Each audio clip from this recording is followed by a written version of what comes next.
Thanks for joining us on our streaming service for your First Alert Avalanche Forecast. I'm your First Alert meteorologist, Callie Zanandri.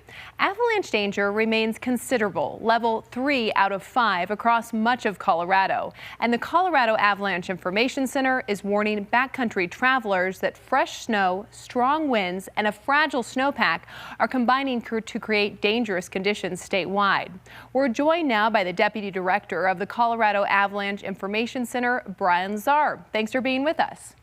Thanks for having me. Now, Brian, what do you need to know before heading to the mountains, especially this weekend? Yeah, well, let me start by showing you our homepage map. So where you can see here is that we are sitting at, like you mentioned, widespread considerable avalanche danger. We are on a slow downward trend in terms of avalanche hazard, and we might see more of this yellow or moderate avalanche danger pop onto the map. But we are in fairly unusual and pretty scary conditions right now, and I want to lay out why that is. First, what's driving the slight decrease in avalanche hazard as we move towards the weekend is just the number of avalanches we're seeing is on the decline. So this bar chart shows avalanches by day, and you can see since late last weekend into the weekend, we've had a steady decline in the number of avalanches we've seen, and this is what's allowing for the slowly improving avalanche hazard. But I do want to focus in on a couple elements of the avalanche problems. The avalanche problem type, the type of avalanche we expect in the field, is what's driving the avalanche danger, and the persistent slab avalanche, which has been with us most of the season, is still our primary concern. The avalanche row shows you in these gray shaded areas where you are most likely to trigger an avalanche in the terrain. So you can see here it's west through the north side of the compass, including east aspects at all elevations. Those are going to remain the most dangerous slopes. Then these two slider bars are really what's driving the uniqueness of this season. The chances of triggering an avalanche on these highlighted slopes is slowly bumping down. So when we were in our avalanche warning periods or high avalanche danger, we were sitting at very likely to trigger an avalanche. It's moving down to likely during our considerable avalanche period, and you're going to see more and more areas where the avalanche likelihood goes down to possible. So we're no longer have these hair trigger conditions. But what's driving the scary conditions is the consequences, and those are not decreasing at all. We are looking at large to very large avalanches, which means large are big enough to bury, injure, or kill a person. Very large avalanches are large enough to bury a car, break some timber, and become very difficult to survive. And we have some pretty eye-popping media from just the last week that I'll show in a minute. Where most of these avalanches are breaking are on our early February drought layer. This black line is this year's statewide average snow water equivalent on the ground. Anytime this line goes flat, and unfortunately we've had a lot of flat periods throughout this season, means we're in a drought. And when we have droughts in Colorado midwinter, we build really fragile weak layers like you mentioned in your opening. Right now, our weak layer from the February drought is buried anywhere from 2 to 4 feet deep.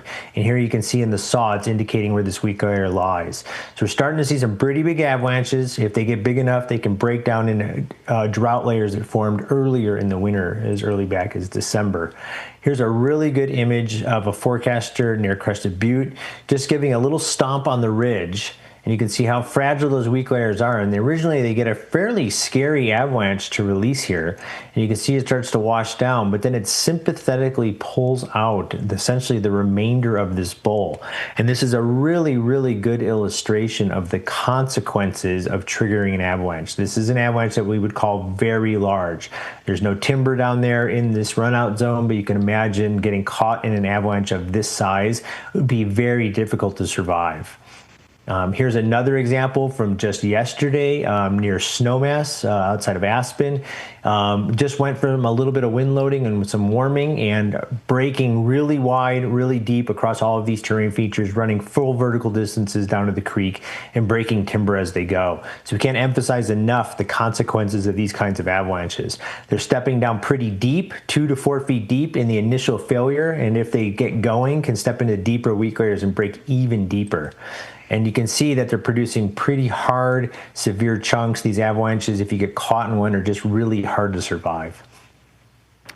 Now, like you mentioned, you're very concerned going into this weekend, and especially because some of these avalanches are being triggered from 800, 900, even 1,000 feet away.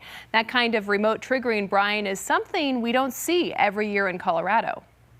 Yeah, I mean, remote triggering of persistent slab avalanches is not uncommon, but we're often talking about triggering avalanches from distances of, tens, maybe 100 feet away. When you start talking about triggering avalanches from hundreds or even, 1,000+ feet away, these are unusual conditions. So here's a really good example of some snowmobilers near Red Mountain Pass triggering a very large avalanche from below. We've been warning about this all season. This will continue to be plague us as we move into this weekend. So you have to be very aware of steeper terrain overhead. This is the kind of avalanche these are producing, which are breaking really wide and really deep across the terrain. Here's an avalanche near Taylor Pass in the Central Mountains. It looks pretty small taken from this vantage point. This avalanche was triggered from hundreds of feet away. And when you get up close, you can certainly see that this is an avalanche that was big enough to bury, injure, or kill a person, and ultimately probably sympathetically release an avalanche another couple hundred feet away on these slopes higher up in this image. And then here's a really good one from Grand Mesa with some snowmobilers playing in really flat meadows. And you can see that they experience a collapse.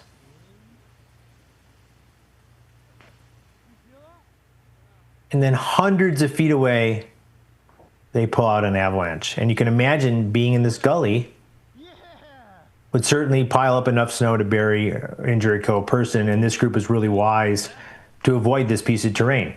So these are the kinds of conditions that we're really worried about, are triggering avalanches from so far away that even routes you typically think are safe or transition points that you think are safe need to be really reevaluated, given not only how sensitive these weak layers are, but the distances from which you can trigger avalanches.